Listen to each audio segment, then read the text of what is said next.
first of all, we got to talk about Hive. Have y'all noticed what Hive's doing right now? Hive has just skyrocketed over the past couple days. It is bumping. Gank, what are your thoughts on that, man?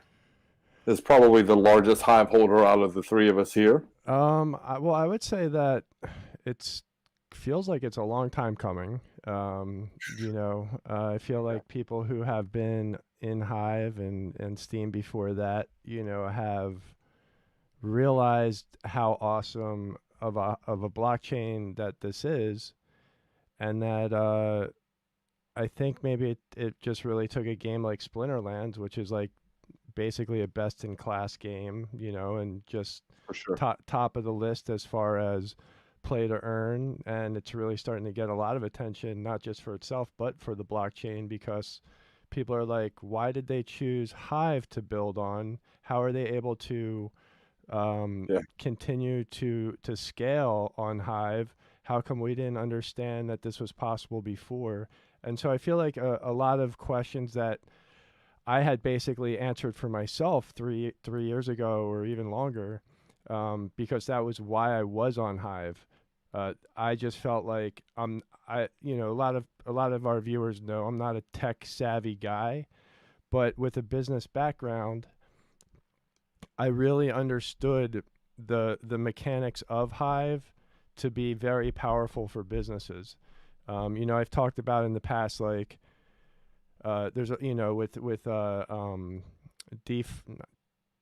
decentralized finance, DeFi being such a big thing over the last year or so, that I always felt like something like Hive, where there's no transaction fees on chain for anything, definitely creates a huge advantage when you start to like compare across the board situations of gas prices and other fees and stuff. And so that's just another example of why I think it's such a powerful blockchain. But Splinterlands really put together like a masterpiece as far as a game, but also as far as being a promotional piece for Hive.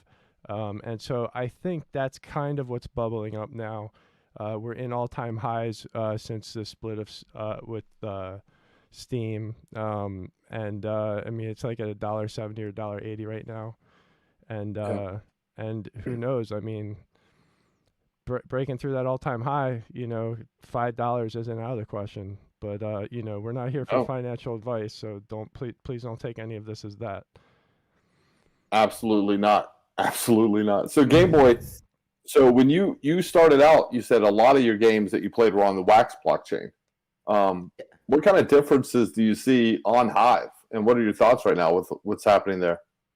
What? I'm glad you asked, because I was thinking, what really got me into this in the first place was Alien Worlds was on the Wax blockchain, and it was super easy to get into because there weren't so many players when I first hopped in there. So nowadays, when you get on with the Wax blockchain, if you want to do many transactions, if you want to play multiple games, you have to have something that you need to do called staking CPU. So what that means is you have to take some of your own Wax that you own and stake it to the CPU. So you have enough, in Hive, it would be called resource credits, to be able to play the game without running into a brick wall where they're like, hey, you can't mine because you don't have enough CPU staked. So when I first played, I could go bonkers. I could play all day and I would never run into this issue. But out of nowhere, this game started getting popular. As they hit Binance, as the tokens started skyrocketing, more and more people started coming to play, and more bots got into the game too. So as there's hundreds of thousands of new players coming in and playing daily, I think they still have over 300,000 players a day. That's a lot of transactions. So there's actually a pool inside the Wax blockchain, and as more and more people are doing transactions, you have less and less percent of that, which ends up kind of causing some problems. So a lot of people that wanted to come into my Discord, that were asking like, hey, can we get, can you recommend me some free to play games? When I could have recommended that before, I couldn't tell them that anymore. It's like, hey, you must stake money into here. And that's the beauty of Hive, because I know there are a lot of games on the Hive blockchain. Though we do have some resource credits, it's a lot more manageable right now. And And as I've seen Wax, in the last couple weeks, like take a rise in their price, I was wondering, I was like, oh, is Hive gonna follow suit, because they're somewhat similar, right? So I wasn't too shocked to see where it's going right now, but I'm very excited because the Yeah. Hive blockchain really is something else.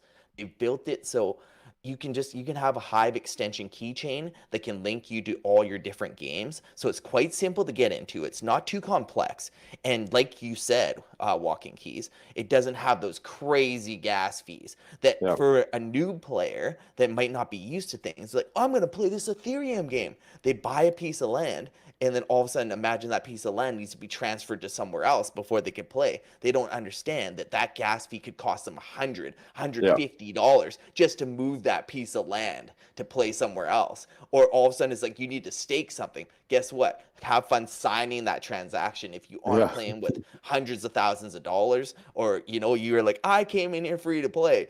You're in for a treat. Yeah. There is no free on the Ethereum blockchain. Yep. No. And it definitely can Yeah. make people feel a certain kind of way. Yeah. And one thing that I think is excellent with Hive, they do have ways to stake, and you can stake Splinter Talk tokens. You can stake Hive, and you can also stake, SPS now, and you get rewards. And then like you said, Game Boy, you play, it replenishes. All you got to do is give it a little bit of time, and it refills itself, and you can keep being active.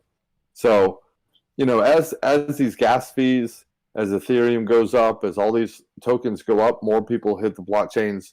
Next thing, people are going to evolve to gasless, layers, like maybe Immutable X for Ethereum, or they're going to go to blockchains like Hive. So I think Splinterlands got the attention of a lot of people. And now other developers are really taking a notice. And if you're going to build something on Hive, you're going to need a lot of Hive to do it.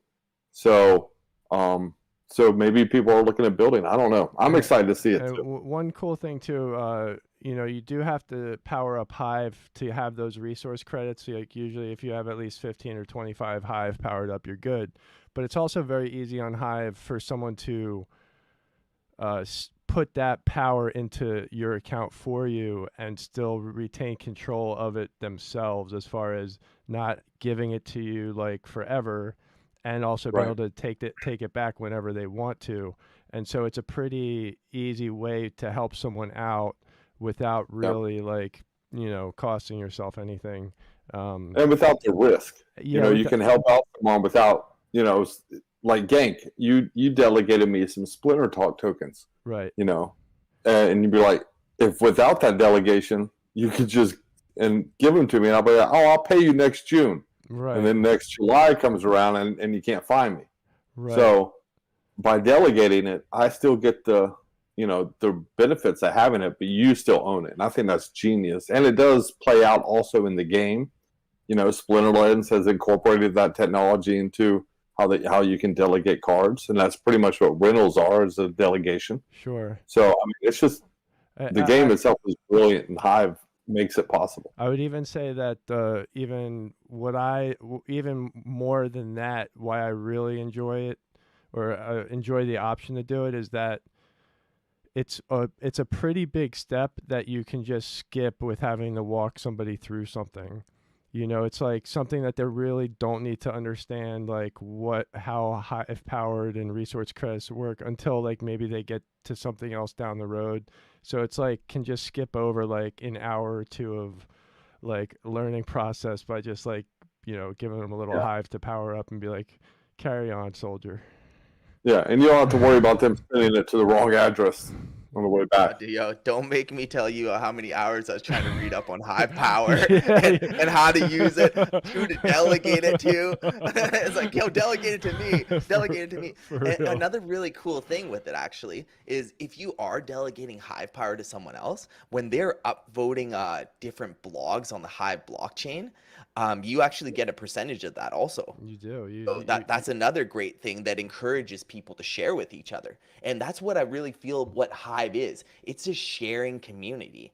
Like for the people that do read any of the blogs, there's so much good content on the Hive blockchain, whether it's on Peak D, whether it's on Splinter Talk, whether it's on One Up. And Yeah. if you're reading any of these blogs, and just because you have a Hive keychain signed in, you can upvote these blogs so the curators and the authors get some rewards. Like let's say that you are an author. If somebody upvotes you, they actually get a share of what they upvote back to them, and it doesn't cost them anything. So it really encourages people to, share their likes and show their support for other people. And the whole community is built together. Just recently, I started running into something new called the curation trail, where people just follow this trail up in a community and they all curate each other's blogs so everyone can prosper in the community. Like, what a beautiful idea.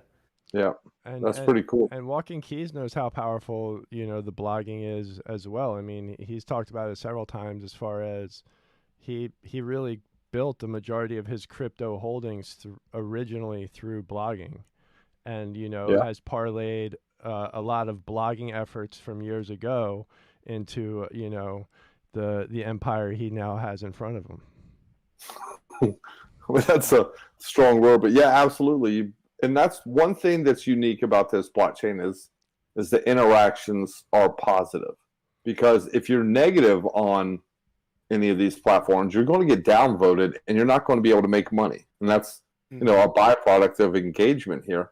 But also it's the positive people that get followed, that get more likes. And that's why Gameboy's crushing it, because he's super positive. He's always, engaging with people. Very nice. Zask is watching. He's another one that's very active on Splinter Talk, and very positive. Always leaves a really awesome comment on my stuff.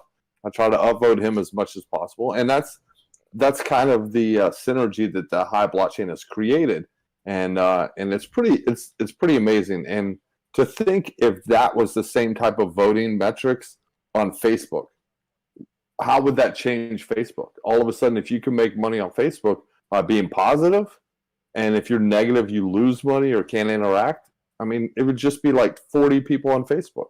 So it would make the world a beautiful place, because of all the negative energy. That's one of the reasons why I don't go on Facebook so much anymore. But everyone would be on Facebook all of a sudden, like sharing rainbows and lollipops.